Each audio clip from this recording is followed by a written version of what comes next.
విలక్షణమైన నటనకి పరిపూర్ణమైనటువంటి రూపం కోటా శ్రీనివాసరావు గారు. మహానటుడు, ఒక లెజెండరీ క్యారెక్టర్ యాక్టర్.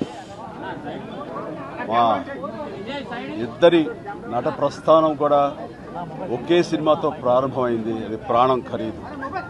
అఫ్కోర్స్ ఇక్కడే నారాయణమూర్తి ఉన్నాడు, నారాయణమూర్తి కూడా ఆ సినిమాతోనే ప్రారంభమైంది అనుకోవచ్చు. సో సుదీర్ఘమైనటువంటి ఈ నట ప్రస్థానంలో మా అనుబంధం వెనవేసుకోవద్దు, అంతా ఇంత కాదు.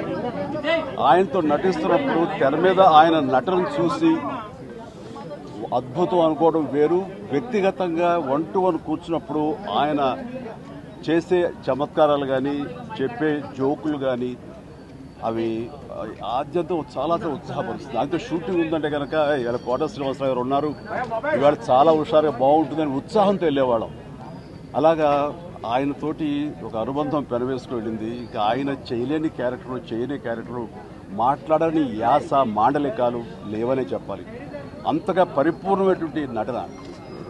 నాటక రంగం నుంచి వచ్చి సినిమా రంగంలో తనకంటూ ప్రత్యేకమైన స్థానం ఏర్పరచుకున్నటువంటి గొప్ప నటుడు.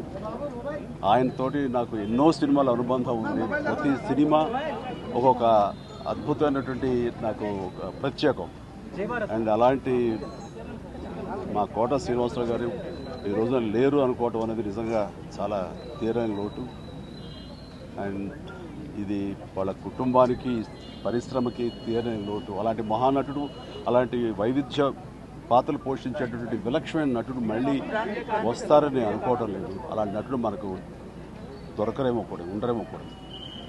అది ఎవరు పూర్తి చేయటువంటి చాలా భారీ నష్టం ఈ పరిశ్రమకి. వారి ఆత్మనికి శాంతి చేకూరాలని భగవంతుడు ప్రార్థిస్తూ, వారి కుటుంబ సభ్యులకి ప్రతి ఒక్కరికి నా ప్రగాఢ సానుభూతిని తెలియజేస్తున్నాను.